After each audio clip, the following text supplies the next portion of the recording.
સ્વામી તારા રૂપે આજ શ્રીજી મળ્યા, પ્રમુખ સ્વામીના રૂપે આજ શ્રીજી મળ્યા. શ્રીમદ સદ્ગુણશાલિનમ ચિદે ચિદે વ્યાપ્તમ ચ દિવ્યાકૃતિમ જીવે સાક્ષર મુક્ત કોટિ સુખદમ નૈકાવતારાધિપમ જ્ઞેયમ શ્રી પુરુષોત્તમમ મુનિવરૈ વેદાદિકીર્ત્યમ વિભુમ તન્મૂલાક્ષરયુક્તમેવ સહજાનંદમ ચ વંદે સદા. શ્રી સ્વામિનારાયણ ભગવાનની જય, અક્ષર પુરુષોત્તમ મહારાજની જય, ગુણાતીતાનંદ સ્વામી મહારાજની જય, ભગતજી મહારાજની જય, શાસ્ત્રીજી મહારાજની જય, યોગીજી મહારાજની જય, પ્રમુખ સ્વામી મહારાજની જય. શાસ્ત્રીમાના વખતમાં બધા બેઠા હતા ને એ ખરી વખત પગે લાગીને પાછળ બેસવા જતા હતા. આગળ જગ્યા ખાલી હતી, એટલે આગળ અહીં બેસ ને. મહારાજ કહ્યું છે કે જે જેને જ્યાં ઘટે ત્યાં બેસવું, પાછળ કેમ જાય છે? સ્વામી એની સાથે મને નહીં ફાવે. શું કે એની સાથે મને નહીં ફાવે. હજુ આ પૂરો ઓલો બોલી ઉઠ્યો, એ બેસે હું ઊભો થઈ જઈશ, એ બેસે તો હું ઊભો થઈ જઈશ. એને એમ કે મારી સાથે નહીં ફાવે એટલે હું કંઈ નમતો મૂકું. શેરની વાત સવા શેર, એ બેસે તો ખરો, હું ઊભો થઈ જાઉં. લો કેવું કે આ દેહાયમાન. પછી દેહાયમાનમાં બીજું બધું આવે છે, બધું ઘણું અંદર. આપણે આ દેહને કારસો ના આપીએ, સેવા કરવાની, તો મનથી તો બધું બરાબર છે, પણ શરીરને પણ કારસો આપવો, કરવો. ટૂંકમાં આળસ ત્યાગ કરો. આ બધું ના બાજુ વરો, જાગો, આપણે કરવાનું કરો, બીજું ત્રીજું ના કરો. પછી અવરો પક્ષ, હા, ખોટી વાતનો પકડી રાખે ને પછી અવરા માણસનો પક્ષ રાખે. પક્ષ આમની બાજુ ઢળો તમે. પ્રમુખ સાહીને આ ભગવાને સંતના વચન સાચા થાય ને એ રીતે વર્તો, એ રીતે વિચારો. તમને ન બેસતું હોય ને તો એ માનો. સ્વામી કહ્યું હોય આમ કે ભાઈ આપણે આ કરવું જોઈએ, લાગે કે આવું ના થાય આ જમાનામાં. આમ તેમ જો આ યુએનઓમાં શું થયું, આપણી મર્યાદાનું પાલન કર્યું ને. અહીંની જ વાત છે, નેરોબી 1960માં યોગી આપા કંપાલા જતા હતા ને, એટલે પ્લેનમાં બધા ઉતાર્યા. આ બધા ગભરી ગયા કે આ કેવી રીતે. અને તે વખતે તો બધા યુરોપિયન હતા, તે વખતે બધા અંગ્રેજ પેલી મહિલાઓ હતી, આ હતી, તો બોલાય જ નહીં કંઈ. બાપા કહે ના જવું, કસોટી કઈ બરાબર નહીં. હજી બધા ઉતર્યા, બધા પ્રેમથી, કોઈ આર્ગ્યુમેન્ટ કાંઈ કોઈ જરાક બોલ્યું નથી. પણ ટૂંકમાં કહેવાય છે કે આવું હોય, અને તે વખતે બાપાનો પક્ષ લાવો. હા, એમને જે ગમે રીતે એ બાજુ ઢળવું, એમના વિરુદ્ધમાં ના થયું, બાપા ના થયા, એવું બધું છે ને. અવરો પક્ષ નહીં. અને અવરો પક્ષ બીજું બધું છે. હા, બધા એવા માણસ હોય એના પક્ષમાં ભરીએ અને ભગવાન સામે પડાય એવું ના કરવું. સમજવું શું? ભગવાનનું સ્વરૂપ. એ ગુણાત્મક નિયમ પારવા, ભગવાનનું સ્વરૂપ સમજવું, સંતનું સ્વરૂપ સમજવું, તેને ધન્ય છે, ધન્ય છે, ધન્ય, તેના પર રાજી રાજી રાજી. આ સમજો આપણે. પછી રાખવું શું? બ્રહ્મ થઈને પરબ્રહ્મને. આપણી ફિલોસફી છે અક્ષર ને પુરુષોત્તમ. આપણે અક્ષર પુરુષ એટલે અક્ષર ને પુરુષ બેની બે ચરણની જ ઉપાસના છે.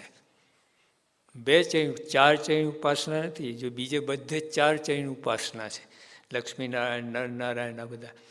આપણે તો બે જ છે ઉપાસના છે, પણ કેવી રીતે ઉપાસના બ્રહ્મરૂપ થઈને.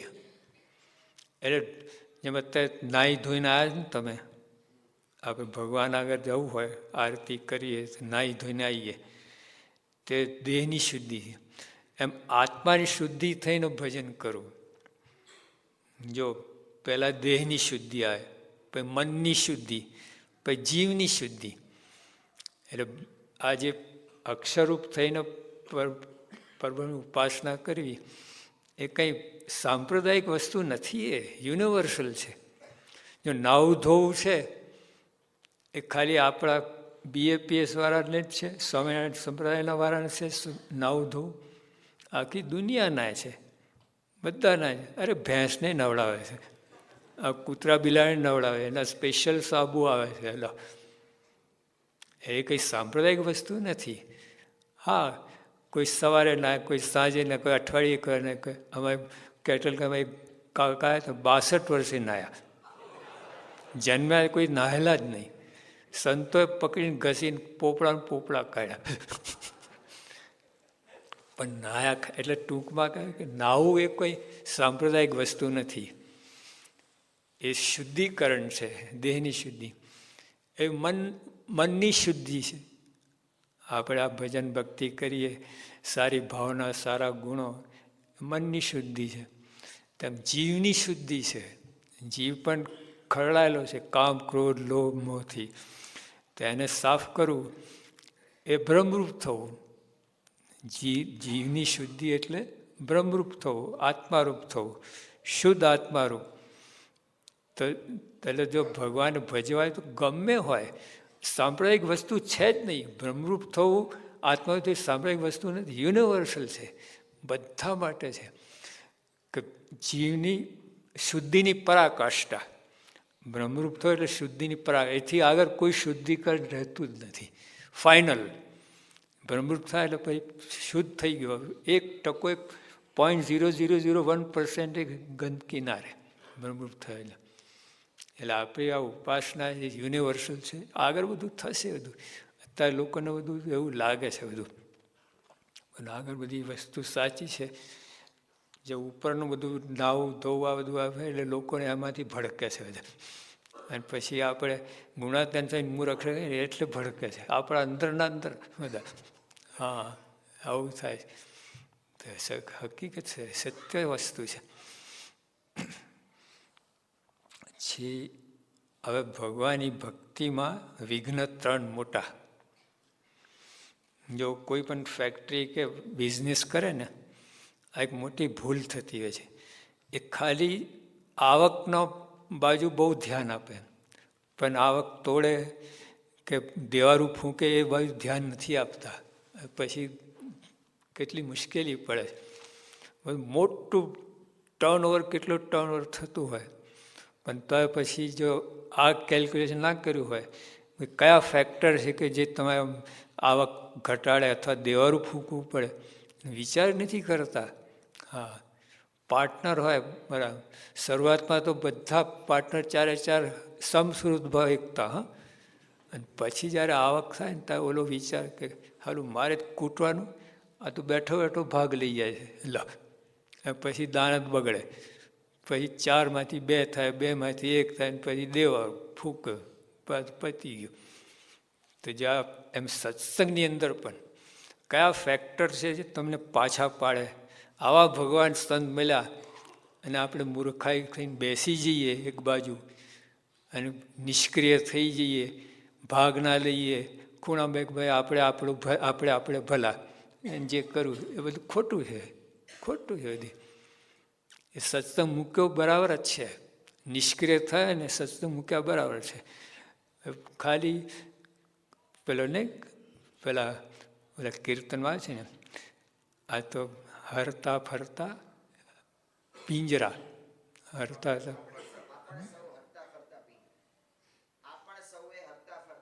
હા દેખાય આમ માણસ આમ તંદુરસ્ત, પણ પિંજરું જ છે, મરેલો જ છે. હવે કાંઈ એને ઉદાસીનતા આવી ગઈ છે. જો 80 વર્ષનો હોય પણ જો ઉત્સાહ ઉમંગ હોય ને તે જુવાન છે, અને 20 વર્ષનો હોય પણ ઉત્સાહ ના હોય તો ડોસો છે બોલો 80 વર્ષનો. જો આપણે બધા યુવાનો જ બેઠા છે બધા. શરીર દેહ છે, આત્મા તો યુવાન છે. એટલે આપણે ત્યાં બધા આપણે ઓલા કાકા હતા વિદ્યાનગરમાં 96 વર્ષની ઉંમર, 98 ઇંગ્લેન્ડમાં છે. હજુ ત્યાં જે બોલા જે એટલા જોરદાર છે તો જે જુવાન જ કહેવાય. અને અત્યારે 20 વર્ષનો હોય પણ શ્રદ્ધા ભક્તિ સેવા બધા માણસ કર્યા કહે ડોહો છે. એટલે અહીંયા મહારાજ કહે છે આ ફેક્ટર જોવાના આપણે સત્સંગમાં આપણને શું પાછા પાડે કયા કયા એ બધું ધ્યાનમાં રાખવાનું છે.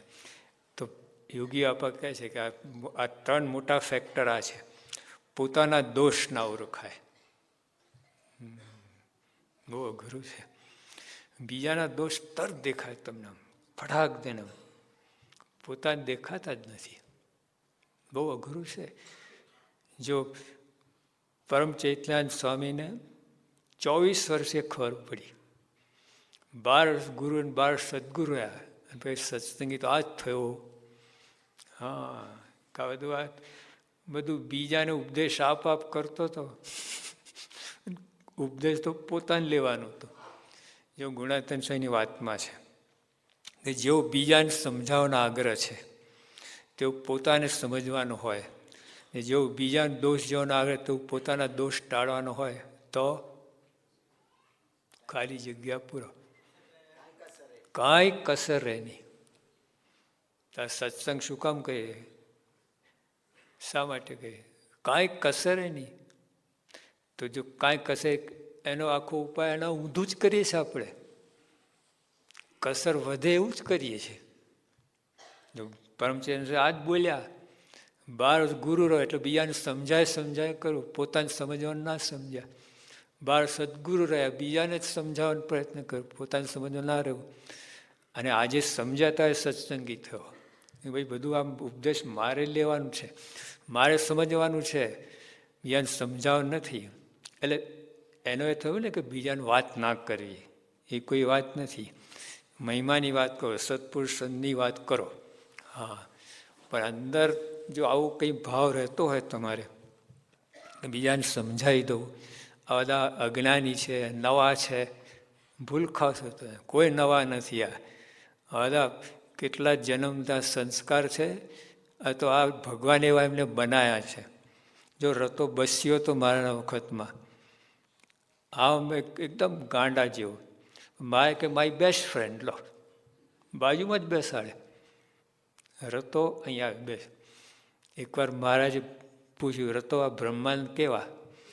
આ કે એક કવિ એક લીટી આવી મોટો કવો થઈ ગયો, આવું બોલ્યા. મેં કે સુરા છે કે હા એ તો મારી માસીને વશ છે, મારી માસીને વશ છે. પછી બંને કે મહારાજ એ નથી બોલો, અમારે તમે બોલો છો કે એને હું ગતા ગમ છે, એને કંઈ આવે જ નહીં. તારે જે કહેવાનું શું કે આ મહારાજ એટલે આ ઓર્ડનરી નથી આવતા, તમને દેખાય રતો હશે હાવ. મારા એવું કહે છે ને, ઊભા થઈને ઓલા બ્રહ્માંડ છે માથે હાથ મૂકીને કોઈના પગ ઉપર પગ મૂકીને દોડ્યો. મારે વાત કહીને આવું કર્યું, એટલે લાગે તમે ગાંડા જેવો, નથી એવું. મહારાજે એક સ્ક્રૂ ઢીલું કર્યું છે ભગવાને, એ સત્સંગમાં રહે. જો સ્ક્રૂ ટાઈટ હોય ને તો પોતે ગુરુ થઈને ભગવાન થઈને પૂજાત. હા, એટલે જરાક કર્યું એટલે બેઠા. એટલે સત્સંગમાં બધા નથી, એટલે આપણે ભૂલ ખાઈએ છીએ મનમાં એવું હોય. આ બધા મોટા છે. મારે પોતે પ્રથમના 28માં વાત કરી છે કે જેને સત્સંગ વધારો થવાનો હોય, જોજો, જેને સત્સંગ વધારો થવાનો હોય તેને દિન પ્રત્યે સત્સંગી માત્રનો ગુણ જ આવે. દિન પ્રત્યે ડેલી દિન પ્રત્યે સત્સંગી માત્ર, ક્યાં મોટા નાના કહેવાય, એનો ગુણ આવે. તો આવી રીતે હોય. અને પોતાને ન્યૂન સમજે, બીજાને અધિક સમજે. જો આ કલમ બહુ ભારે, આ બુદ્ધિમાં બેસે એવી છે જ નહીં. આ બુદ્ધિ લડાવે તો આ કલમ બેસે છે કે તમે આટલા વર્ષથી સત્સંગ કરતા બીજા અધિકને તમે ન્યૂન ટેકનિક બતાવે છે. જેમ આ લોકો 8 પર અખંડ આનંદમાં રહે છે ને ટેકનિક કારણ આ છે કે પોતાની ન્યૂન છે બીજાને અધિક સમજે. નથી સમજાતું, બુદ્ધિ આડી આવે છે. એ ઉદ્ધવજી સમજ્યા. હા, ઉદ્ધવ કેવા હતા? રાજા જેવા, એ બુદ્ધિશાળી ખૂબ, પણ તોય ગોપીન ચરણ જ્યાં ઉડતી હોય ત્યાં વૃક્ષનો અવતાર માગ્યો. યોગી બાપા સામેથી પ્રશ્ન કર્યો, આવું કેમ માગ્યું? ભગવાનની પાસે બેસવા ના માગ્યું? ભગવાનના ધામમાં ભગવાન જેવા ઐશ્વર્ય પ્રતાપ રૂપ કેમ ના માગ્યું? આવું કેમ માગ્યું? તો સ્વામી કહે ને કે વૃક્ષનો અવતાર બુદ્ધિ ના હોય એટલે આડું ના આવે. બુદ્ધિ આડી આવે છે મોક્ષના માર્ગમાં. હા, એક બુદ્ધિનો જરૂર છે. ક્યાં સુધી? આમને ઓળખવા સુધી. પછી બંધ કરી દેવાનું. હા, તારું પછી કેમ કરવાનું? આપણે પછી જ ખોલીએ છીએ. યોગી બાપા કે અવગુણ જોવાની બારી હોય ને તો જોવું નહીં. અવગુણ જોવાની બારી તો જોવું નહીં. આપણે બંધ કરેલી હોય ખંભાઈ તારું પર તોડી મચોને ખોલી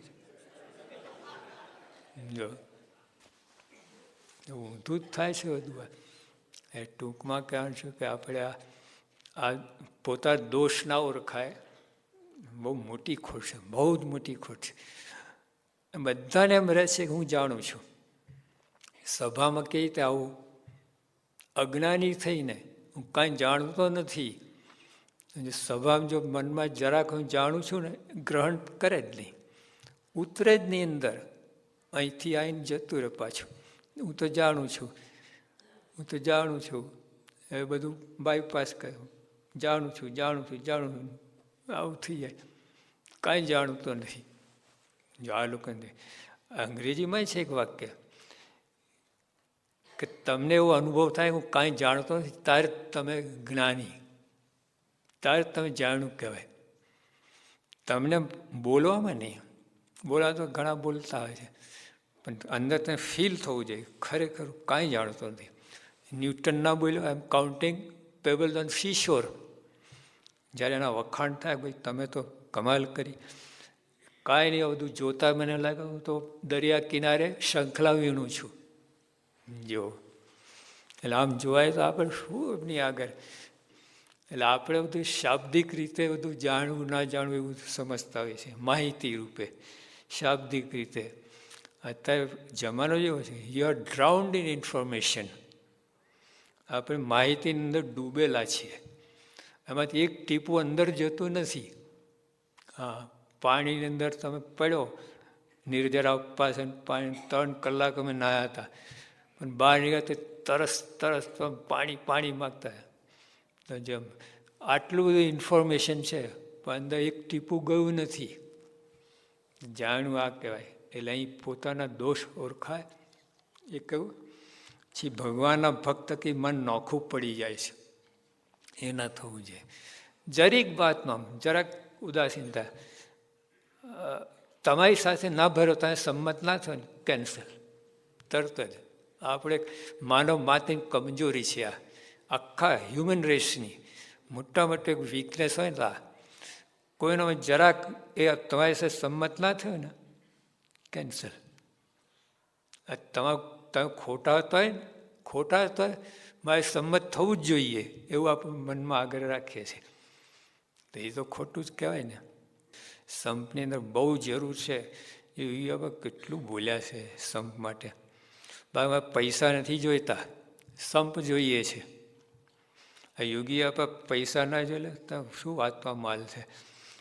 હવે હું ટપાલની સેવામાં હતો ને, 13 પૈસાની ટિકિટ, લાલ ટિકિટ આવતી એમ એક્સપ્રેસ ડિલિવરી માટે. એ લગાડો તો રવિવારે તમને પોસ્ટ મળે એમ એક્સપ્રેસ ડિલિવરી. મારી પાસે ટિકિટ 13 પૈસાની હતી નહીં, અને બીજી મેં કહું તો 12 પૈસા થાય, 14 થાય, 12, 14 થાય, 15 થાય, 13નો મેળ ના આવે. પછી મેં 14 પૈસાની લગાડી. કોઈ તે દિવસે બાપાને પૂછ્યું, આ કેટલી ટિકિટ લગાડી? કે 14 પૈસા. કેટલી લગાડી પડે? કે 13 પૈસાની. કેમ 1 પૈસો વધારે લગાડ્યો? ના, આપણા બાપનો. જેને 1 પૈસોની પણ ગણતી છે. જો સ્વામી બાપા આપણે તમે વાંચો શાસ્ત્રી યજ્ઞ પુરુષદાસ, એની અંદર પ્રમુખ યોગી બાપાએ શાસ્ત્રીમાં પત્ર લખ્યો કે ઓલી ત્યાં 1 રૂપિયાની ને 4 આની ટિકિટ એમાં આવી ગઈ છે, તમે તે સાચવજો, ધ્યાન રાખીને એનો ઉપયોગ કરજો, આવું લખ્યું. એ પુરુષ કે મારે પૈસાની જરૂર નથી, સંપની જરૂર છે. પૈસા કરતાં સંપની કિંમત વધારે છે. એ ટૂંકમાં સંપ વધારે જરૂર છે. સંપ છે ને આપણું અસ્તિત્વ છે. જે તમે આપણે પેલું ડોલમાં પાણી ભરેલું હોય, 6 મહિના સુધી ઉપરનું એક થોડુંક ઇવેપરેટ થાય, બાષ્પીભવન, બાકી બધું પેક રહે કે નહીં. પછી છલાકમાં તો પાણી ઢોરી દો તો 5 મિનિટમાં બધું બાષ્પીભવન થઈ જાય. કેમ? બધા ટીપા નોખા પડ્યા, અસ્તિત્વ મટી ગયું. એટલે સંપ ના તો આપણું અસ્તિત્વ ખોઈ બેસીએ આપણે. આ બધું કેટલા ગયા આપણે, હજારોની ગુલામી એટલે જ ભોગવીને, હજારોની ગુલામીનું કારણ. હા, મોટા મોટા પરિવારો, મોટી ફેક્ટરીઓ, મોટા મોટા પેલો આપણે કંઈ એસોસિએશન બધા નાશ પામાય. કુસમ અંદર આવો ને ખલાસ બધું. અને સપ રાખવામાં અહમ જ આડું આવે છે. માન છે ને તોડી જ નાખે સંપ. હા, માન છે ને આતંકવાદી છે, અને ઘૂસવા જ ના દેવું આપણા મંડળની અંદર. મંડળની અંદર માનને પેસવા જ ના દેવું. માન પેઠો ને ફૂકા છદાન મેદાન કરી નાખે. જો મનમાં એમ થયું કાંઈ પણ માન માટે અથવા માનની અપેક્ષા, એટલે ખોટે રસ્તે ચડી ગયા, રોંગ હાઈવે પકડ્યું તમે, અક્ષરધામ હાઈવે નહીં. એટલે ખાસ ધ્યાનમાં રાખવું. એટલે સંપ એટલે અહીંયા મારે જેવી વાત કરે કે ભગવાનના ભક્ત કે મન નોખું પડી જાય, એ મોટું વિઘ્ન છે આ. હા, પછી કુસંપ આવે અંદર, મન નોખું પડે ને, બેદરકારી થાય, કોઈ કોઈને પડી ના આવે, કોઈને પગે ના લાગે, કોઈ પૂછે નહીં, આમ બધું ઊંધું જ થાય. જેને કહ્યું ને ઊંધું જ થવા લાગે. પછી ભગવાનના ભક્ત કે બેપરવાહી થઈ જાય. જો થઈ જાય પછી એકવાર મન ઉદાસ થયો, તમને મનમાં ધક્કો લાગ્યો, મને કોઈ પૂછતું નથી, મારી કોઈને કદર નથી, આ બધું આમ ને તેમ બધા નવા આવ્યા છે ને બધું આમ છે ને બધું બાફે છે ને કંઈ એવું ના થવું જોઈએ. આ પ્રમુખ છે જો તમે વિચાર કરો, આવા સંજોગ કેટલું કેફને આનંદ છે, એમને કેટલા પ્રોબ્લેમ છે. તમને તો ખાલી એક મંડળનું, એમાં તો આખા સત્સંગનું છે, દેશ પરદેશ બધાનું ધ્યાન, અને બધું જાણે છે A to Z. તમને તમારું જેટલું ખબર, પ્રમુખને તમારી ખબર હશે, તો મંડળને બધાની ખબર છે, ઉદાસીન નથી સેવતા. હા, કેટલા ભયંકર પ્રશ્ન, કેટલું હવે બધા આપણે છે ને એક બાજુ ઊંધા પડીએ એવા પ્રસંગો બને. તો બાપાને એમાં ધીર સ્થિર રહે છે. હા, જાણે કે જો હું ઉદાસ થઈ તો બધું આ તો ખલાસ થઈ જશે. જો કંઈ થાય જ નહીં, હવે મનમાં પ્રશ્ન થતો જ નથી, પણ તોય કહેવાનું છે કે એમની વર્કિંગ કાર્ય પદ્ધતિ આવી છે. હા, એટલે આપણે પણ સત્સંગ મૂકી દે એવો વિચાર આવો જ ના જોઈએ. તમે ગમે એમ થાય, આપણા ચૂરે ચૂરા થઈ જાય, આપણું અસ્થિ મટી જાય ને તો સત્સંગ ના છોડવું, આવું પહેલાં દ્રઢ કરવું. કારણ કે અહીં બધું થવાનું છે. સત્સંગમાં 3 વાત થાય છે, ખબર છે? એક દેહાયમાનનું ખંડન, પહેલામાં પહેલું માનનું ખંડન તમારે, વિષયનું ખંડન, પછી ત્રીજું સ્વભાવનું ખંડન. હા, સ્વભાવ તો હાલતા ચાલતા, આ બધું એના માટે જ. પેલા બોક્સિંગ કરે ને, બોક્સર પેલા તો મેનેજર હોય ને 2 બાઉટ ગોઠવી આપે, બસ એને બીજું કાંઈ નહીં, 2ને લડાવવાનું કામ ગોઠવી આપે કે તમારે આ 2 વર્લ્ડ ટાઇટલ માટે આ 2ને લડવાનું. એમ અહીંયા ભગવાન બેઠા બેઠા ગોઠવી આપે, શેરને માથે 1.25 શેર. હા, કે એમને સ્વભાવ ટળાવવા નથી. ઓલા એને ઝાપટે, હા ઓલાને ભગવાન તો આ થવા ના દે, ગુરુ તો થવા ના દે બધું. એટલે આ બધું સ્વભાવ ઘસાય. પણ તો સત્સંગ ઉદાસ ના થવું, ગમે એમ થાય. આવા ભગવાન મળ્યા, આ બધું થાય ઉદાસીનતા છે બધું એક ઢેફું. અને ભગવાન જે પ્રાપ્ત થયા છે તો હિમાલય છે. શું કામ ગભરાઈ જાઓ છો? આટલું સ્વભાવ મૂકવું પડે, આટલું ખંભવું પડે, એ નથિંગ. ભગતજી મહારાજ બોલ્યા છે કે ગુણાધન છે જે મને આપ્યું છે એ જોતા મને લાગે મેં કાંઈ કર્યું નથી. આ ભગતજીની સાધના કેવી હતી, 3.5 વર્ષથી ભૂખા કાઢીને, પણ તો શું કહે છે, મને સ્વામી આપ્યું ને એ જોતા મેં કાંઈ કર્યું નથી. આ કેટલું અપમાન સહન, આપણે આટલું અપમાન સહન કર્યું ના હોય અને પછી આવી પ્રાપ્તિ થઈ જાય. પણ એટલે આપણે સમજતા જ નથી. સત્સંગ છોડાવવું જ છે જ નહીં. જો સમજાય ને કેવા ભગવાન કેવા સંત મળ્યા છે, એની આગળ તમે કાંઈ ચૂકવતા નથી, કોઈ કિંમત ચૂકવતા નથી. ડરવાની જરૂર શું છે? શા માટે ઉદાસ, શા માટે નોખા પડી જાય, શા માટે બેપરવાઈ થઈ જાય? એ થવું જ ના જોઈએ. ગમે એમ થાય. છેલ્લા આપણા જો યોગીઓ આપણા બોલ્યા કે રાયના ટુકડા કહી નાખે આપણને તો સત્સંગ ના છોડવું. એવો નિર્ધાર કર્યો, રાયના કટકા આટલા તો સત્સંગ સમજ્યા કહેવાય. સમય થઈ. સહજાનંદ સ્વામી મહારાજની જય.